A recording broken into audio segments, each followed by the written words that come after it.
I'd like to welcome everyone. My name is Richard Schmid. I'm a faculty member in the Department of Education at Concordia University and part of the graduate programs in educational technology. We have two wonderful speakers here today. Very, very timely topic, obviously distance pedagogy and online tools. Before the pandemic, it was optional. The pandemic made it imperative. And I think a lot of lessons have been learned as a result of the past 20 months because of the pandemic, some of them positive, some of them negative.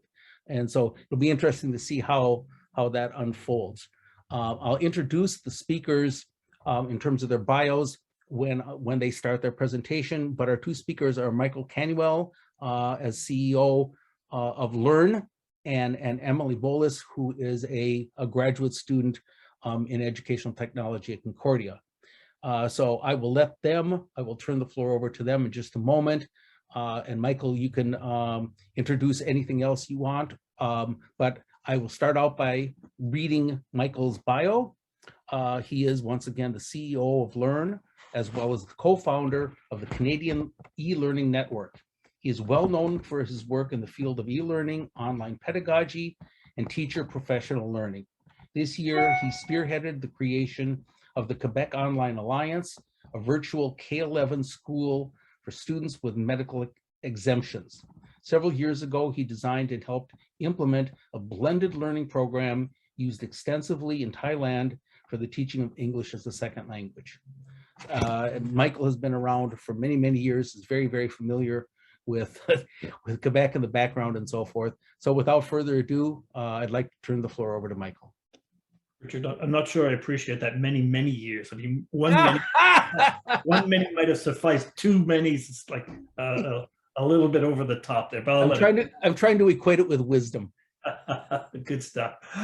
I entitled this "Addressing the Education Needs of English Quebec," but I think it could be also subtitled "Why Not Us?" And I'll get to that in a second. Let me maybe just, as you're already aware, a little bit of the context and the pandemic and how it affected online education. As you know, and I'll speak to Quebec, when it all started back in March 2020, teachers were suddenly asked, here, quick, go online and teach. And they started to teach, and we decided that the best thing we could call that was emergency remote learning. Because in many cases, most of our teachers were just doing their very best to try to adapt to a new teaching environment that they weren't really accustomed to. And more often than not, they just took what they were doing in the regular classroom and brought it to the online environment, and really didn't work.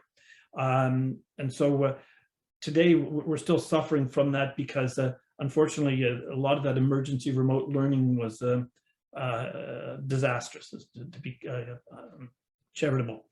And if we look at how we responded to this, we saw again in phase one, there was an emergency rapid transition to remote teaching and learning.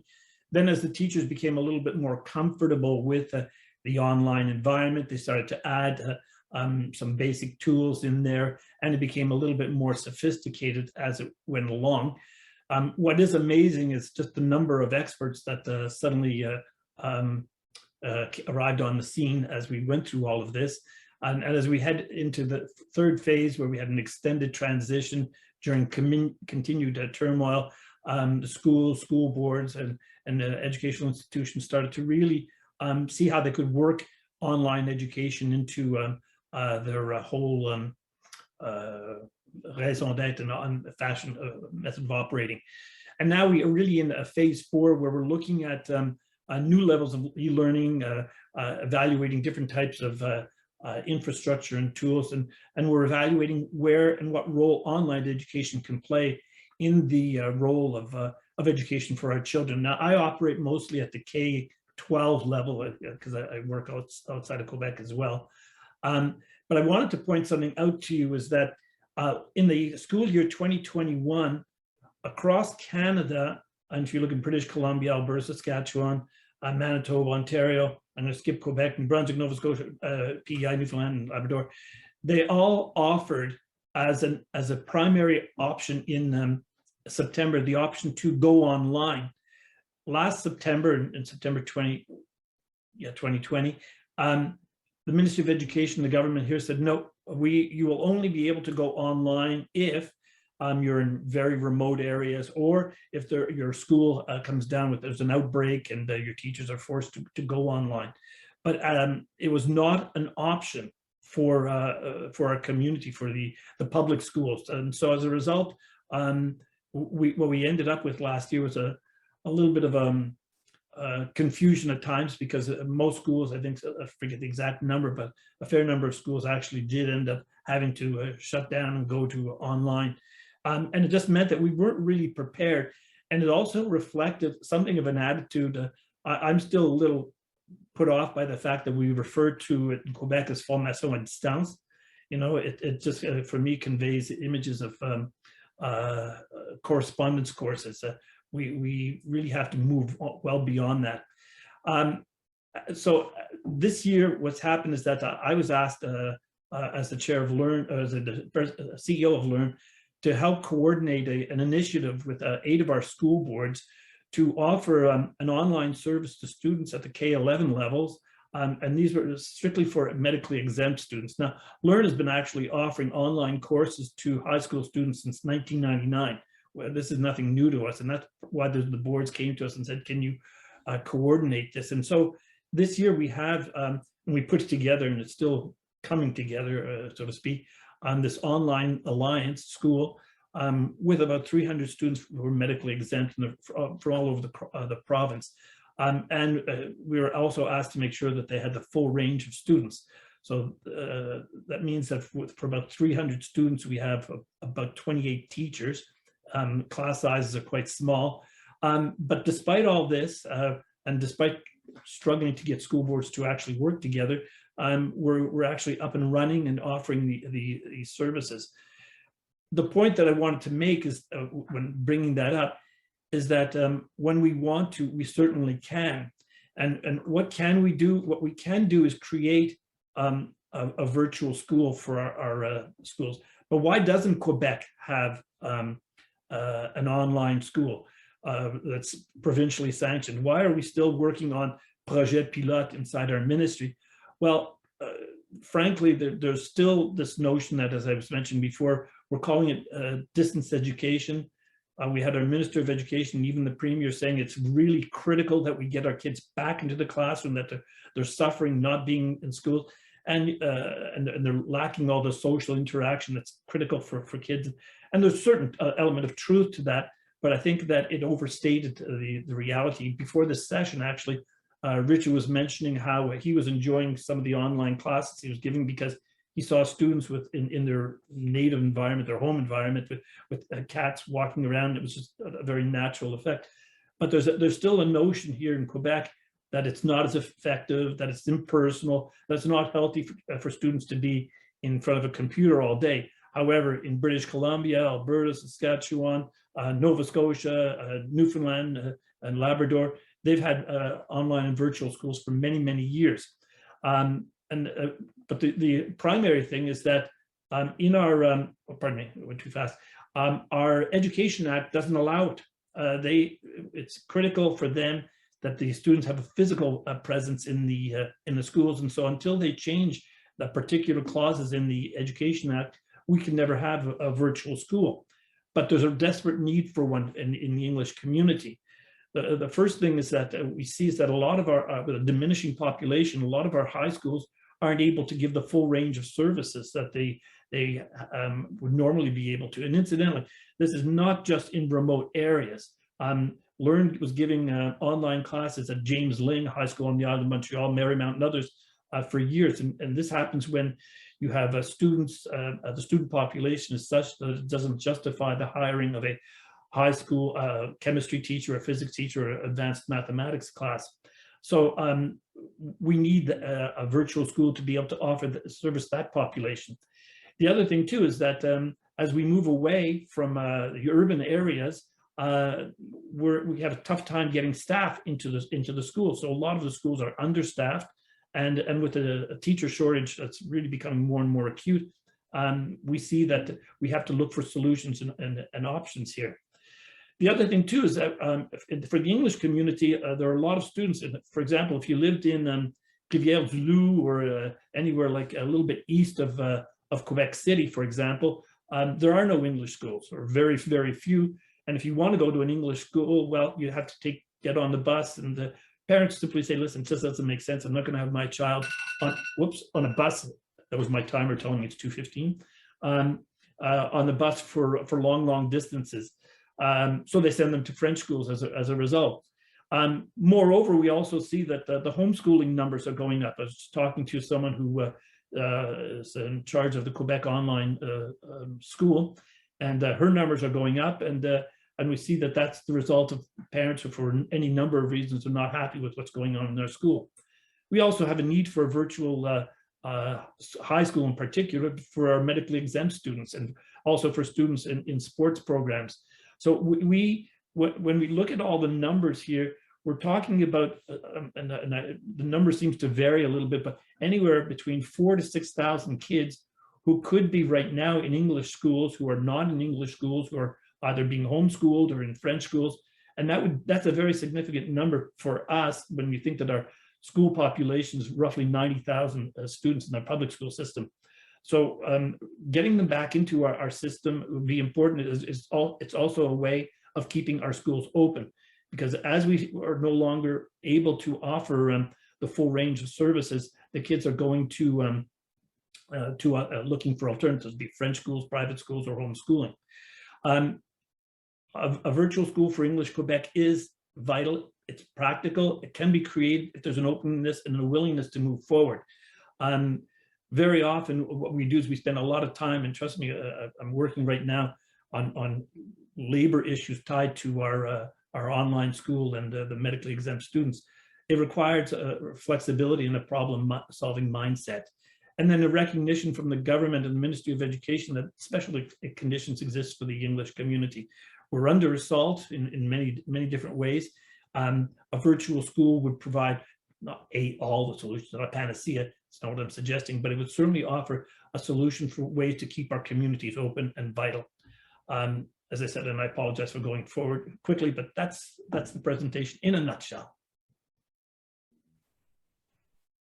Thank you very much, Michael. At this point, I'd like to welcome all of you once again to this session. Emily Bowles is an RECIT consultant at the Riverside School Board. The title of her presentation is Adult Education Teachers' Experience of COVID-19 and Their Use of Educational Technology.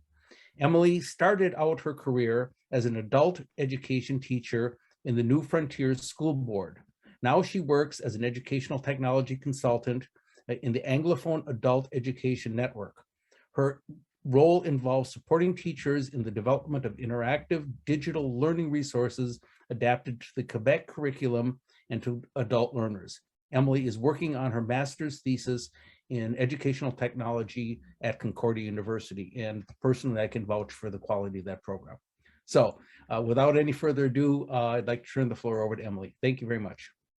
Thanks very much, Richard. And actually, I'm not sure if you know this, I think you were part of my thesis committee. So you will be present likely for my defense when I eventually am ready for that. There's no conflict of interest here, people. Thank you. Okay. So yeah, my thesis is about adult education teachers' use of ed tech during COVID. So a very different experience from in the youth sector. So here we go. A little roadmap. I will introduce you to my thesis participants, talk about their ed tech use pre-COVID, compare that to during COVID, and then also share some ideas for moving forward in hopefully what we will one day have a post-pandemic world. We'll see. So my thesis participants are adult ed teachers in the English-speaking community. So I spoke to 8 wonderful individuals from across the province who were offering 2 different types of instructions, whole class and individualized, which is a reality in adult education. And during the pandemic, they adopted either hybrid or online teaching. And between all of them, they had as few as 2 and as many as 35 years of experience between them teaching a whole bunch of different subjects, often at the same time. Again, another reality of adult education. So let's talk about their EdTech use pre-COVID. So in terms of teachers' digital competencies, 2 of them had actually been part of tech cohorts in university in their bachelor's degrees. So they had, some relative exposure and comfort with using EdTech. But in terms of in-service teachers, the workshops that they received on PED days were often hit or miss. They weren't necessarily contextualized enough for them to be useful for teachers. They did have access to a Récit, of which I won, and the rest of my team is here too. Giovanna, Avi, and Mark. They're waving here. Thank you so much for coming. And they also had access to technology lead teacher support as well within their local adult education centers. But they often reported that the tech choices that they have were super overwhelming. And so what they would often do is adopt tech tools based on recommendations from their colleagues, that something was tried and true, it was vetted, and it worked. And in terms of their troubleshooting techniques, basic things like using Google and YouTube to figure things out and to kind of gradually get more comfortable with things. So that was kind of like their starting point. So one of my teachers, she had this to say. She said, I'm automatically suspicious of technology. I really need to see the value added, because pre-pandemic, I really saw technology as an add-on. It was a bonus. It was not integral to the experience. Versus Viviane, these are all pseudonyms, by the way, just to clarify. But Viviane had this to say, she says, if I'm using digital tools, it really has to mobilize the students. It's got to enhance or improve the learning in some way. So she was thinking critically about the tools that she was using. Okay, so in terms of barriers, a couple different categories pre-COVID in terms of tech use. So we've got institutional, so stuff like lack of devices for teachers to use in their classrooms with their students, internet connectivity issues within the building. In terms of students' computer skills, a lot of students didn't have computers at home. And so they also lacked a basic computer skills, or they may not have received that type of instruction in the youth sector if they were pulled out of those classes for remedial work.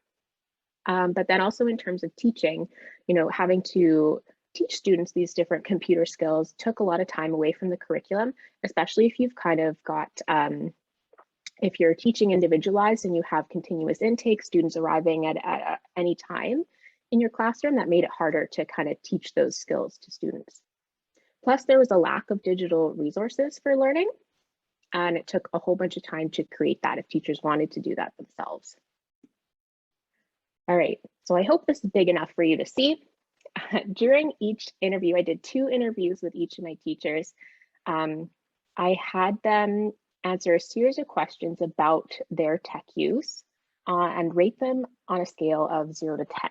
And we used this tool, a Socratic wheel, to help visualize that. So this is the average of all of their responses. So, we were looking at like, how important did you think it was to use digital technology in teaching and learning? How comfortable did you feel? Were you creating your own content? Were you using tech for collaborative learning or self-regulated learning? Were you using tech for differentiation or for formative assessment? These types of things. So this is the average of their responses for pre-COVID. And then when we look at during COVID, you'll be able to kind of see the differences.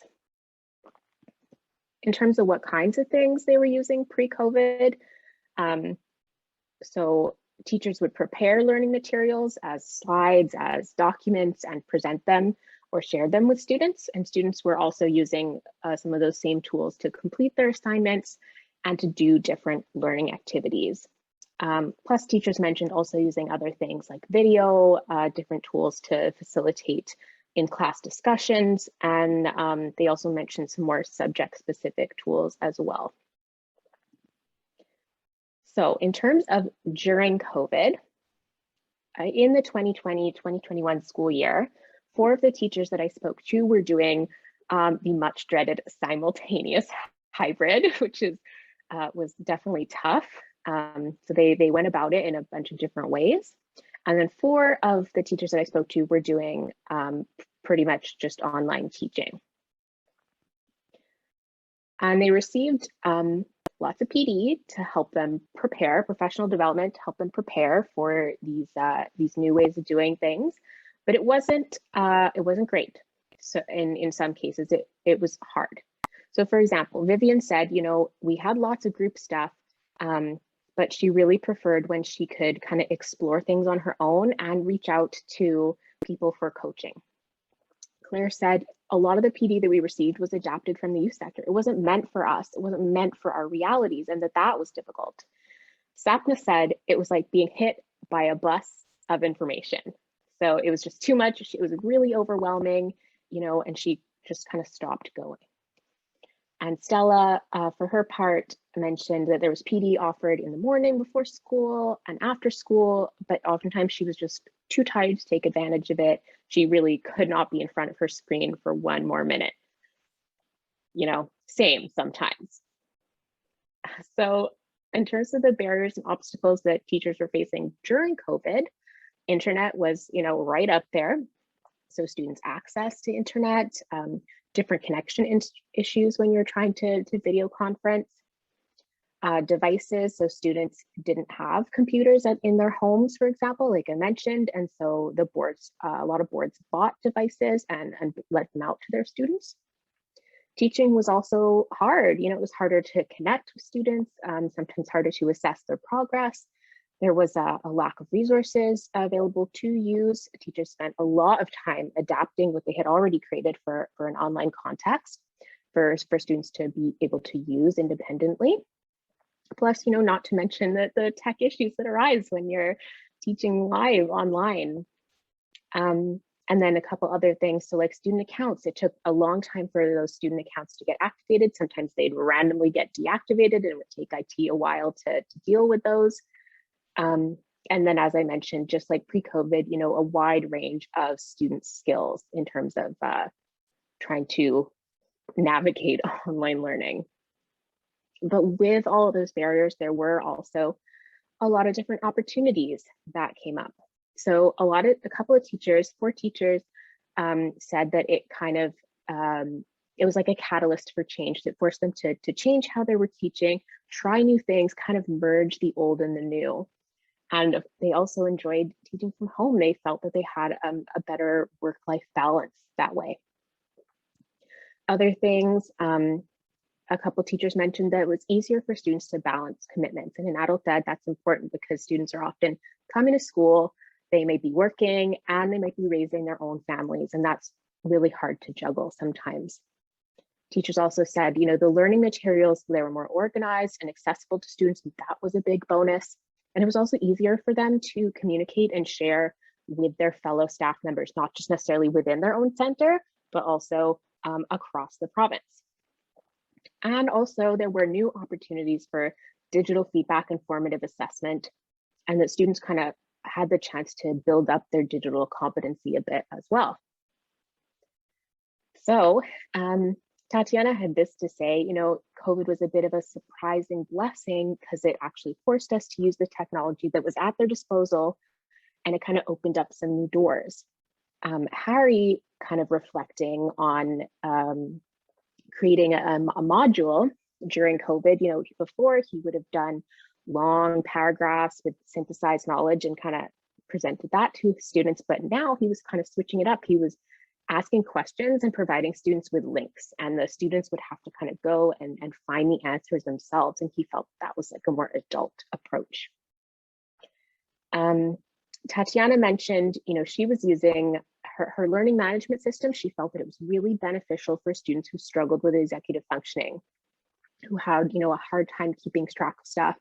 It was really helpful for them in that aspect. But at the same time, it was also helpful for her because she felt like she was more in control of her classroom. You know, she didn't have like a whole bunch of binders and papers all across her desk. You know, everything was just a click away. And that allowed her to be a bit more creative and to try new things. In terms of learning activities that were happening during COVID, we've got a bunch of different collaborative activities. So those class discussions using breakout rooms, individual learning activities in adult ed, we often, we have textbooks that we use, so teachers are still using those. But teachers are also using forms to check in with their students and to kind of keep track of students' progress, as well as more traditional stuff like teacher-led lectures.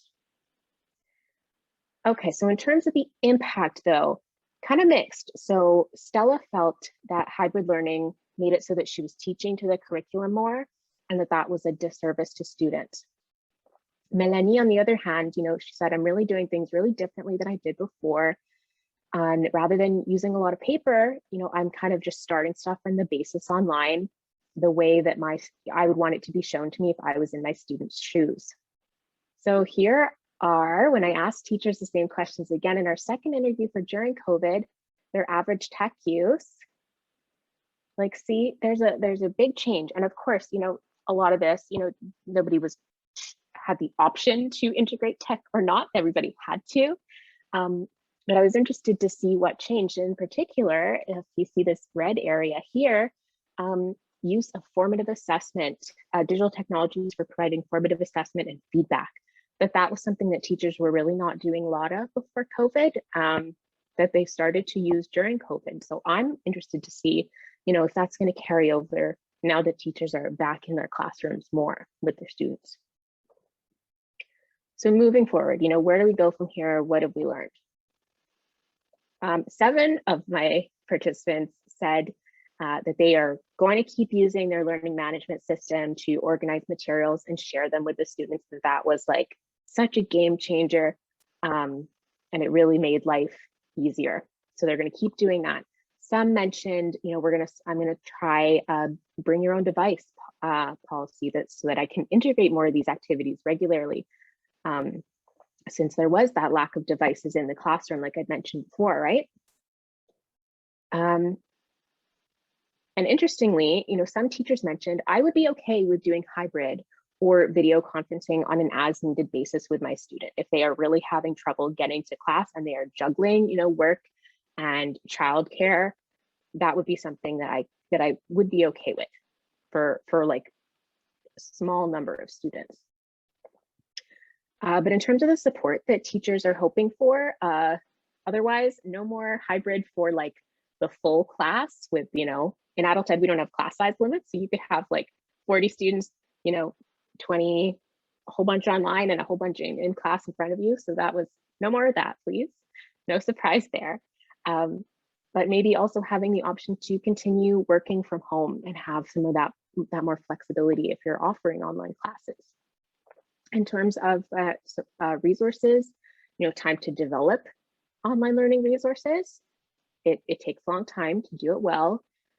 Opportunities to share those resources with other teachers and perhaps online tools to share those things, and adult ed specific training. Those were some of their big asks.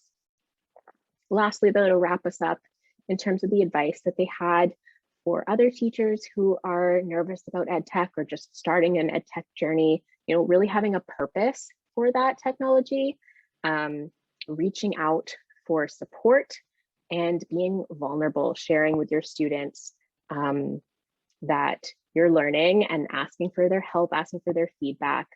And yeah, that's what I have to share with you today about my thesis, and I look forward to answering your questions. Thank you very much, Emily. I'd like to thank both you and Michael for excellent presentations. I mean, it's quite interesting. Michael talked about extending the use of you know, virtual pedagogy in ways that that weren't envisaged before the pandemic. But the other thing that perhaps we'll get into a bit of a discussion about that during the Q&A, but it also, I think, speaks to the theme of this whole conference, and that is the vitality of the English-speaking community, and in this case, to what extent can technology support that process? And obviously, today we're focusing on the role that education plays. One of the interesting aspects for me of Emily's work is that she's dealing with an often I don't want to say ignored, but less You could say it. It's well-recognized true. population. I mean, adult education is absolutely critical. And, you know, when we talk about people retooling and so forth, I mean, that's not happening in grade school because they're just learning these skills, but you have a very, very large and critically important population in Quebec that needs to acquire new skills. And the Well, way actually, I will clarify in the sense that when I talk about adult education, I really mean anybody who's 16 plus Yeah. who is working to receive their high school diploma. So I'm not talking about vocational training. I'll just caveat that. But the plus includes people that are possibly in their 20s or 30s, right? People who never did get their high school degree. And so these are people who for whatever reason, personal reasons, et cetera, didn't complete. And now they're taking the initiative to do so. So again, it's a different kind of a population with a critically important objective. Okay, so it's Q&A time. And so as I indicated at the beginning, I'm just going to go through the questions as they appeared. And because both of our presenters have completed their work, while the question may appear to go to one or the other, I encourage both of our presenters to respond to them as we go through them. So let's begin with Deb. Deb says, is this a cultural or political issue, i.e. the preparedness of different segments within education? Okay, if we're referring to the creation of a virtual school, I'm assuming that's what this is that we're referring to here. I would think that it's both political and cultural. As I said, we're still using vocabulary that's outdated. With all due respect, there's no such thing as distance pedagogy. There's pedagogy, period, you know, and it's performed in an online environment or in a face-to-face environment. There's no such thing as remote learning. There's learning, period, and you learn in different environments. And I'm only saying these things not to be argumentative or to be difficult, but rather to suggest that there's a particular mindset that we still unfortunately associate with online learning. So in Quebec, as long as we continue to use words like formation or expressions like formation à distance, it kind of continues a mindset that says, okay, this is something other than. With the Canadian e-learning network, we've been pushing the whole notion that learning is learning, teaching is teaching, and of course you have to adapt and adjust to the environments in which you're operating. But at the core of all this is that when we talk about one being better than the other, for example, we've all sat through crappy classes in a face-to-face environment. We've sat through many, many boring sessions where the teacher just put us to sleep. We know that many of our high schools are little factories that don't do a lot for our kids socially, and so on and so forth. So, I mean, as many arguments as are brought against online learning, and that's maybe that cultural mindset, there are reasons and arguments to say that there are good things about it. And so there's that cultural component as well. I think that we've done a lot of great work in Quebec in ed tech generally in certain areas, and yet in other areas we just don't seem to carry forward and build on our successes. I like to think of it, I'll stop now, but like a lot of like fireworks, we have some great initiatives that occur in certain places.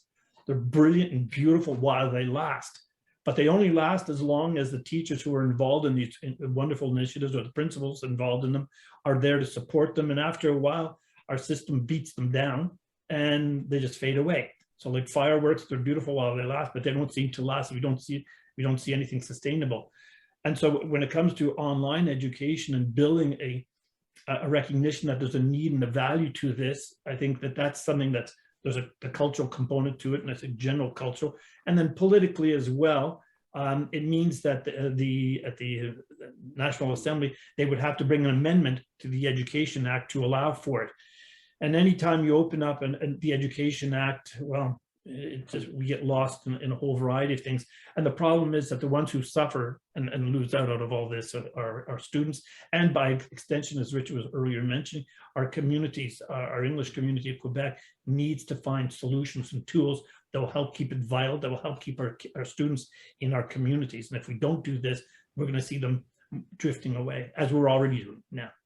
Sorry for the long-winded answer, guys. No, that's great. Emily, would you like to add anything to that particular question? Maybe I'll speak more to the preparedness of teachers. Like, I didn't graduate from my bachelor's like that long ago, and I had, you know, like one course in educational technology, rather than it being like an embedded part of the whole bachelor's. So even in terms of the way that we're, you know, preparing teachers to, where it's very much you're being prepared for a classroom setting. So even in universities, having a more open mindset about different settings in which a person might be teaching, that like we're not there. We weren't there pre-COVID. Maybe we are getting closer to that now. As you note in the chat, everyone has access to chat. Antonia has made a very good point. The forum itself is now available on Twitter. And so if you check her email and follow up on that, and or look at the material that's been sent out by the conference, that is a vehicle that you can use to, in a sense, propagate the wonderful ideas that are being shared here, and also perhaps generate discussions surrounding the very points that you make. So I don't, there's not really a question there, so I'll move on. But once again, I just want to draw that to your attention. Okay, the next question actually comes from Emily, and I guess she's going to want to answer this herself. This gives her an opportunity. She asks, what kind of infrastructure and support do you see is necessary to offering a virtual school option for the English community? Mike. Okay, well, I'll just use very quickly the example of the Quebec Online Alliance. This is the virtual school that we put together this year for the medically exempt students. To be honest with you, it's not really important. I don't care. You know, like there's a big debate over Microsoft Teams versus one over the other. The technological infrastructure is almost, I don't want to say irrelevant. It's not critical. So putting it together, that was the easy part. Getting teachers to work with a particular platform, you know, a little more challenging, as you've described, but still doable. Honestly, it's not an infrastructure question. It's a mindset issue. You know, it's just getting people to put their heads onto the task and moving forward with it. I don't see this as a infrastructure or a technology challenge. There are always challenges, don't get me wrong, but you know, some people, you use Microsoft, you use Apple, it's almost irrelevant now. Everything's got interoperability. It's not a concern. It's really more a question of putting people together and saying, oh, fine, here we've got the students who are autistic. We have autistic children in our classes. We've got the kids with visual impairments, hearing impairments. There are always solutions. You find accessibility tools that allow them to work in all these things. Technology is phenomenal for allowing us to do all these things.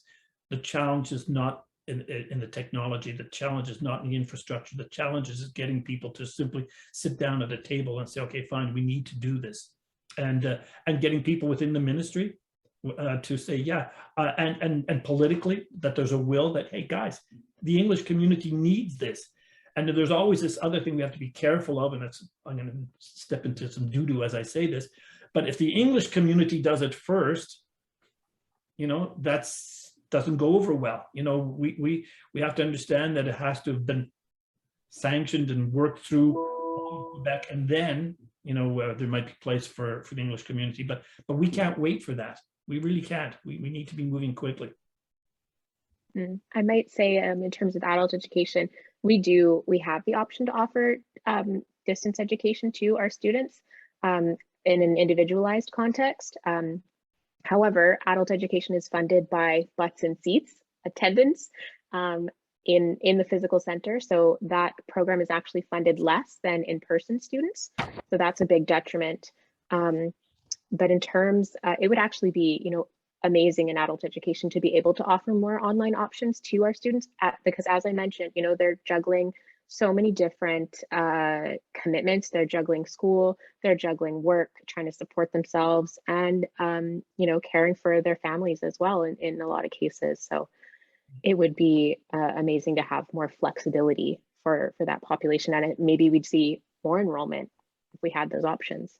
Even with the adult ed component, part of the problem that they've put forward as an option for many, many years, and it's changing a little bit now, but that's what I call the course in the can.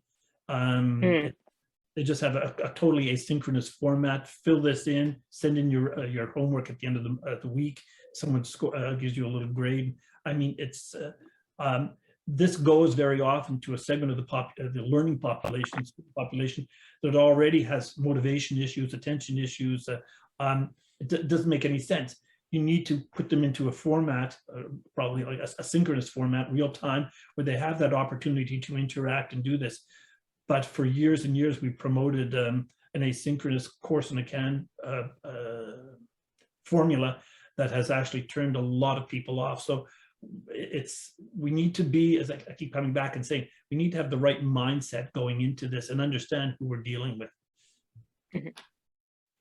And I might interject before we go to the next question from Deb with regard to that. I mean, distance, Michael mentioned earlier that correspondence courses and so forth were the predecessor, if you will, to now technology supported approaches, and they are fundamentally different. It's a completely different animal with extraordinary opportunities that weren't available prior to, quite frankly, the internet. In any case, so the next question is from Deb. Digital technologies / learning, emergency or not, have been cited as forcing educators to separate superficial learning tasks from essential learning tasks, skills, concepts, knowledge, etc. Would you agree with this assessment? Sorry, Deb, I don't agree. I think that it has nothing to do with it. It's what goes on in most of our classrooms is driven by the fact that our teachers are still preparing them for exams. And so that they're actually going to essential learning. I'm not so sure that happens in all of our classes. Again, I always use that notion. It's about 15% of the classes where we have a lot of great things are happening, and the rest of them, we have some work to do. So I'm not sure that we're spending a lot of time in our regular classes, let alone our online classes, working on essential learning. I think we're still doing a lot of superficial work, and as I said, rote work. And if you doubt that, just go through most of our high schools, and if the desks are pointing to the front of the classroom, you know that it's a didactic model that's being used, and that's what we see in most of our high schools still, unfortunately. Sorry, boy, I don't mean to really putting my feet in a lot of doo-doo, eh? No, this is the pot. Exactly. Emily, is there anything you wanted to comment on that, either Michael's comments or related to that issue?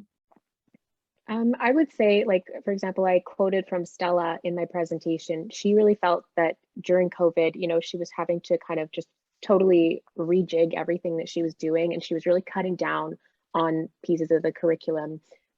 So she was focusing on like the essential bits that students needed for their exams.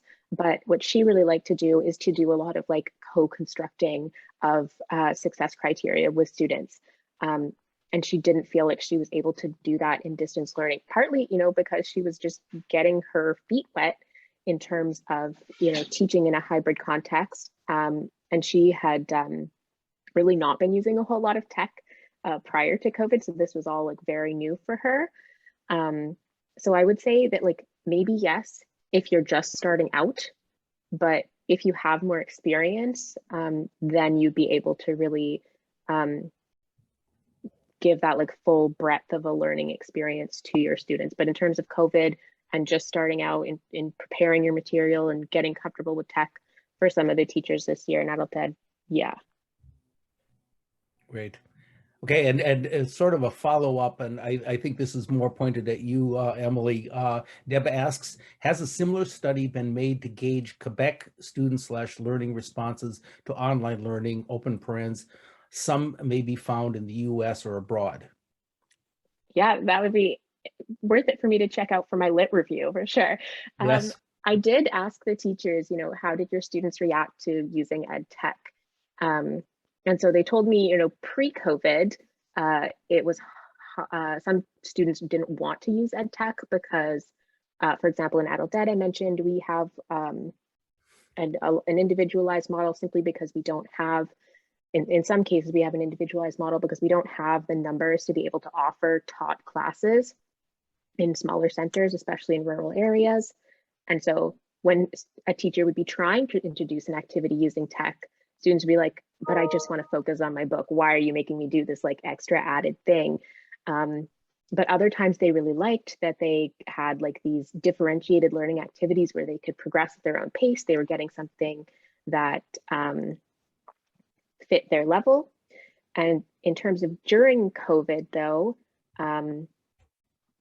it was like there were a lot of, the teachers didn't necessarily say, my students appreciated or didn't appreciate that. It was lots of stuff about their mental health and COVID in general, not necessarily related to online learning itself, like technology for learning. It was more the context in general.